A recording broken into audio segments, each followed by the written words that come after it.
Our last speaker today is Simon Brady from Vertiv. He's the optimization program manager for them, and he'll be coming up to talk to you about how to optimize your data centers and provide the right solution.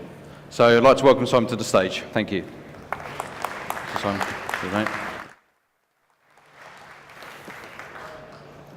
good afternoon. Hello. Good news and bad news. Good news is I'm last on.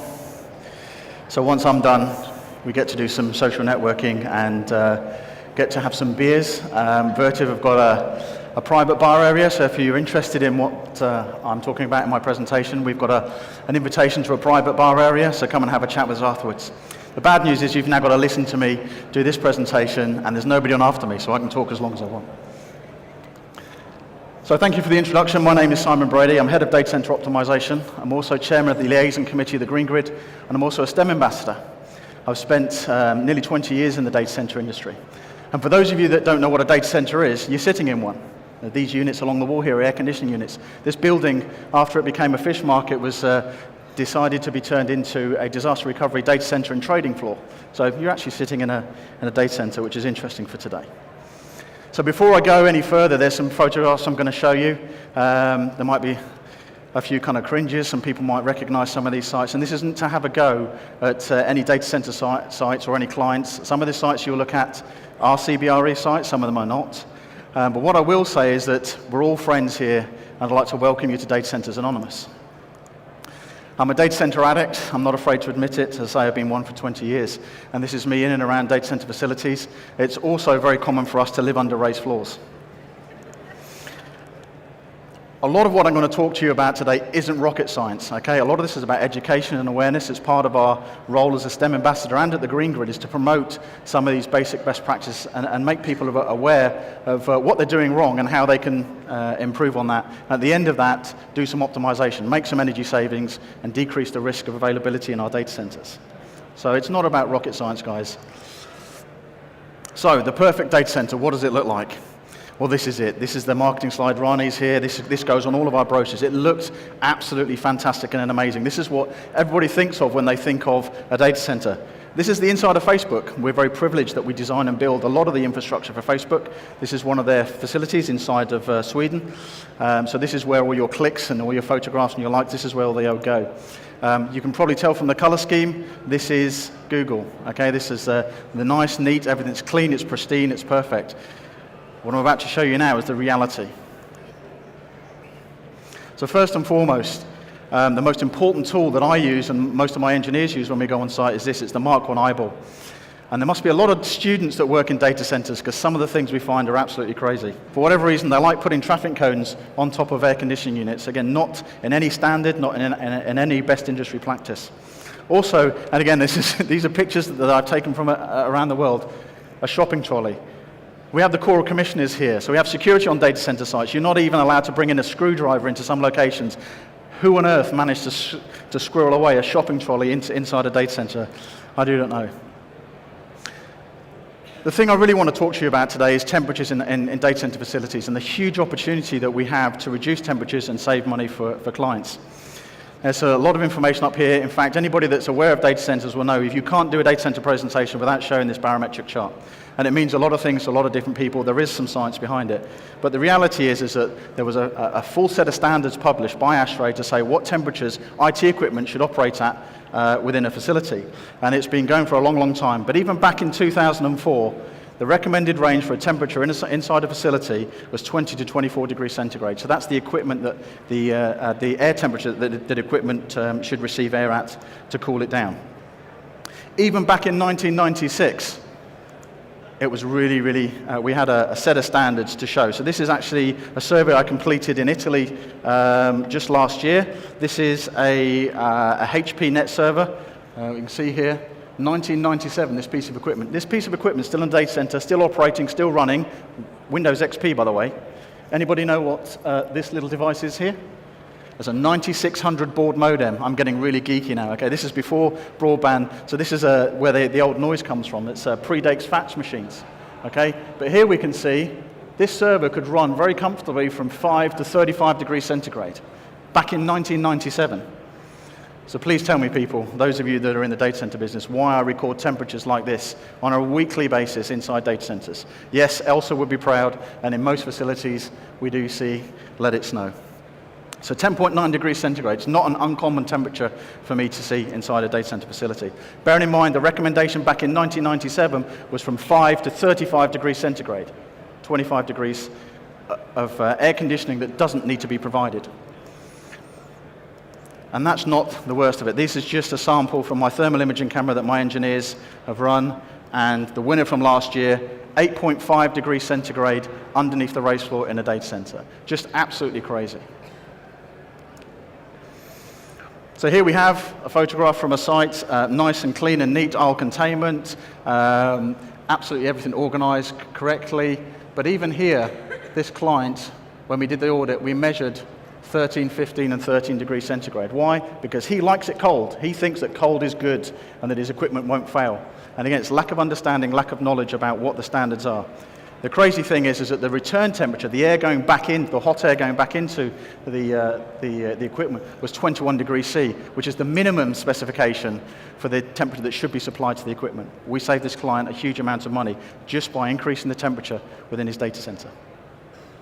So why is it so cold? Why do we have these problems? Well, first of all, is risk aversion. If it ain't broke, don't fix it. People are saying it's working, it's fine, it's absolutely, there's no issues at all, so I'm just going to leave it alone. Lack of knowledge is another one. One of the things that I'll talk a little bit later on, is about education, CPD, both at the Green Grid and at Vertiv. Lots of training that we guys can offer CBRE and your clients completely free of charge. It's not a chargeable service. The other issue we have is hotspots, what we call the sledgehammer approach. One piece of equipment that is having one problem in one area, they reduce the temperature inside the entire facility to solve this one problem. Big issue. Legacy IT, there's a perception that because I've got an old piece of equipment, I've got to keep that really, really cold. Well, as we saw from earlier on, servers from 1997 had no problem at all working at 35 degrees centigrade. No thermal strategy. I'll show you some interesting photographs in a moment. And last but not least, and this is really applicable to certainly to you and your clients, is the lack of poor maintenance on site. And that's not so much delivered by you, but certainly a lot of our so-called low-cost competitors out there that try and compete with Vertiv and with CBRE on some of these critical sites. So for those who know data centers, we run something called hot and cold aisle. And on this site here, we can very clearly see the client has a cold aisle, and a cold aisle, and a cold aisle, and then we see a cold aisle, and we see a cold aisle. So this is actually a huge waste of energy and resource, and it's completely against any best practice that IBM first published way back in the late 70s. Hot and cold aisle, these should be completely separate. We should have areas with no grills in the floor to allow the correct circulation of air. This is another interesting thing that we see here. Here's the air conditioning unit. Here's all the grills on the floor, and as you can see on that piece of paper there, the air is actually getting sucked underneath the race floor. Again, it's called the 3-tile rule. It's been known about for 20-odd years. You shouldn't place air grill, less than 3 tiles from an air conditioning unit, wasting huge amounts of money, tens of thousands of pounds worth of energy potentially to be saved there. So my good colleague Zepp's hands there. He's on the stand if you want to come and talk to him. So here we have a temperature that we recorded in the cold aisle, 29 degrees. Great, you think. Actually not. This client was suffering severe heat issues. When we look under the race floor where it's supposed to be nice and clean, let all the cold air come through, look at what we found. And this is just what we call organically grown data centers, where cables are stored upon each other. Every time there's a refresh, they don't take any of the old stuff away, they just pile new stuff on, causing this client huge amounts of problems. If you have a thermal overload in a data center, it will switch off, and you will get a load drop situation. Here we are, 31 degrees under the race floor. And then people then deploy these temporary solutions, and I'm going to show you how expensive it is to deploy a temporary solution rather than actually fix the actual root cause of the problem. Spoke to some people out here that provide filters in their system. So here we have a client. The SLA says the filters should be checked and replaced on a regular basis. Well, here they are. They've been checked and they've been replaced. There should be 12 filters in that air conditioning unit. So they've obviously followed the letter of the law, but not the spirit of the contract. Here we can see another example. So you find lots more of these, and you can see these haven't been checked in years.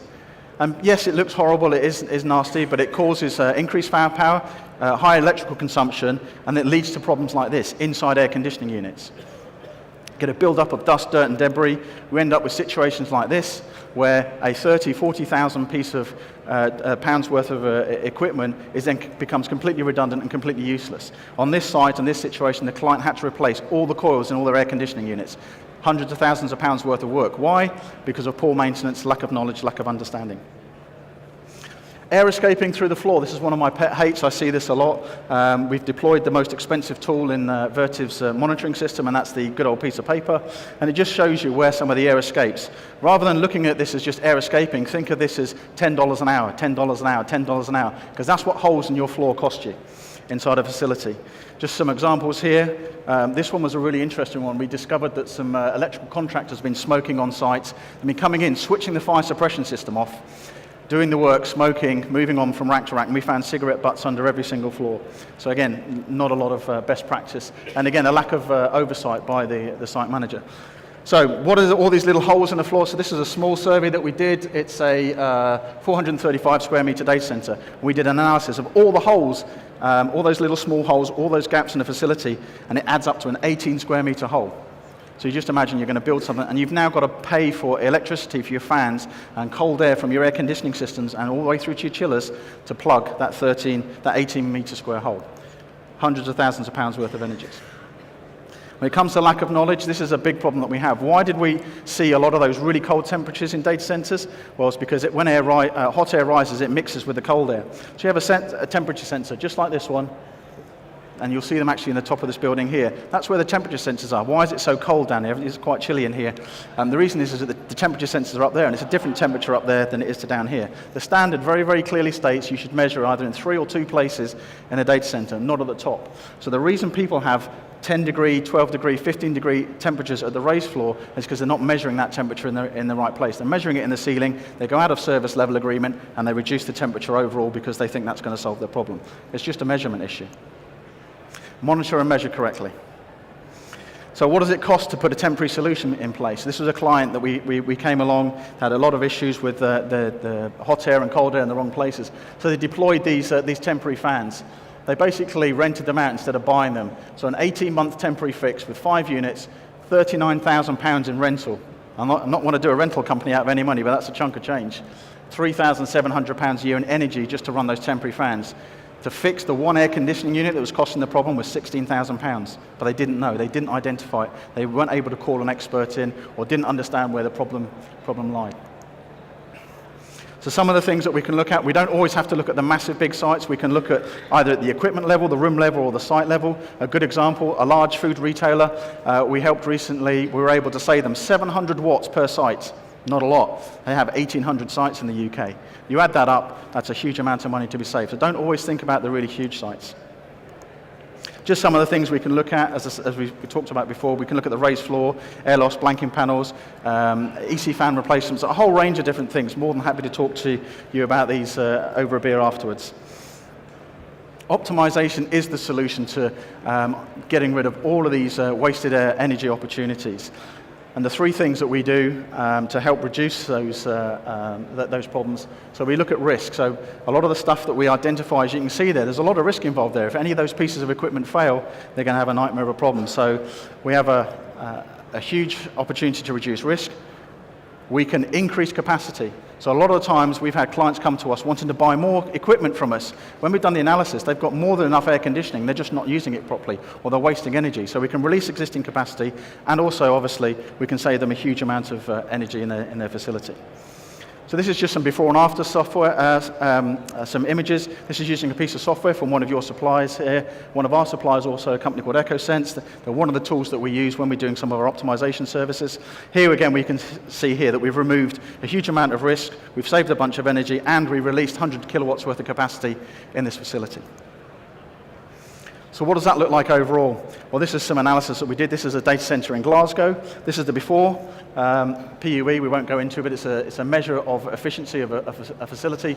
Fairly flat lines, not doing a great deal here. The lower this number, the better. Just to give you an idea, Google publish a PUE of 1.13 in their facilities, and they're probably the rock stars in our industry. But here you can see we're consuming 713 kilowatts worth of energy in total, and the IT equipment's 328 kilowatts.